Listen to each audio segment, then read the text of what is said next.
فرمایا کہ دشمنوں کے ساتھ لڑائی کی تمنا نہ کرو، لڑائی کی تمنا نہ کیا کرو، اللہ کا ذکر کرو، صبر کرو، لڑائی کی تمنا نہ کرنا۔ لیکن جب تم پر دشمن مسلط ہو جائے تو پھر پیٹ نہ پھیرنا، پھر صبر و استقامت کے ساتھ ڈٹے رہنا۔ یہی اللہ تعالیٰ کا، اس کے نبی علیہ السلام کا حکم ہے۔ اور الحمدللہ ہم کہتے ہیں، برملا کہتے ہیں کہ ہماری فوج نے امن کا مظاہرہ کیا باوجود طاقت ہونے کے۔ کیوں؟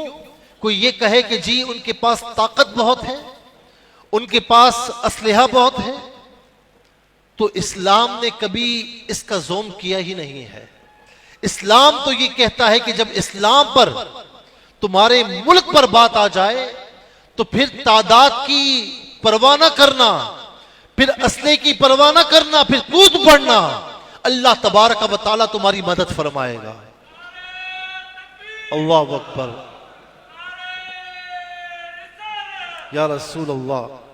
دنیا یہی سمجھتی تھی کہ پاکستان خاموش ہے، صبر کا مظاہرہ کر رہا ہے، بار بار متنبہ کر رہا ہے کہ نہ کرو ایسا۔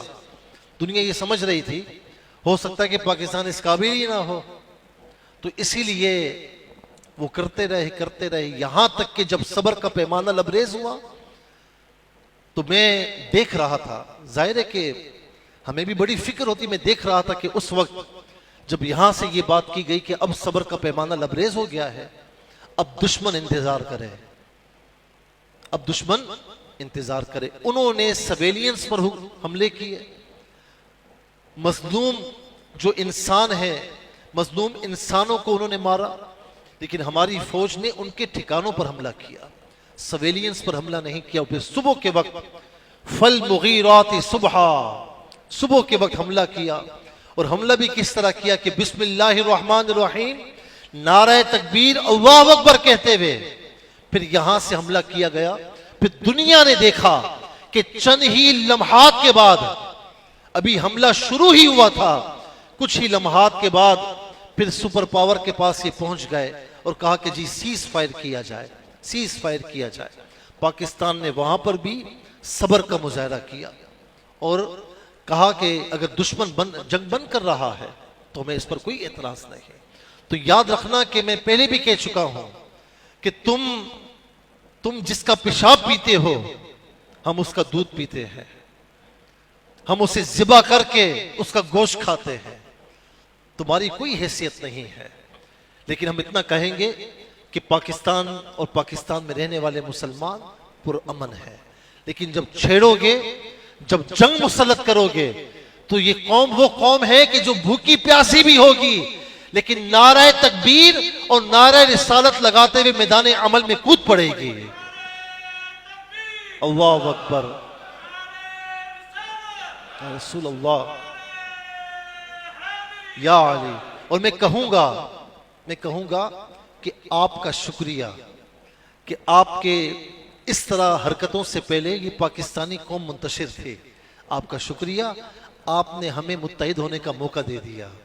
الحمدللہ آج پوری قوم متحد ہے، اور میں یہی کہوں گا کہ جس ملک کی فوج مضبوط ہو، جس ملک کے محافظین مضبوط ہوں، تو کبھی بھی دشمن اس پر میلی نگاہ کرنا تو درکنار، میلی نگاہ اٹھا بھی نہیں سکتا، اس کی ہمت ہی نہیں ہو سکتی۔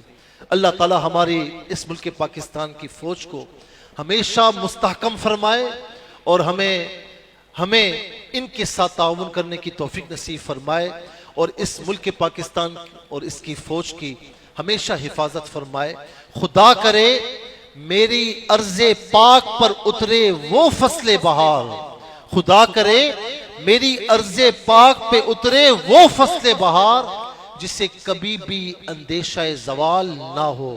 پاکستان زندہ باد، اللہ اکبر، یا رسول اللہ، زندہ باد، پاکستان زندہ باد، پاک فوج زندہ باد، آمین، وما علیہ الا البلاغ المبین۔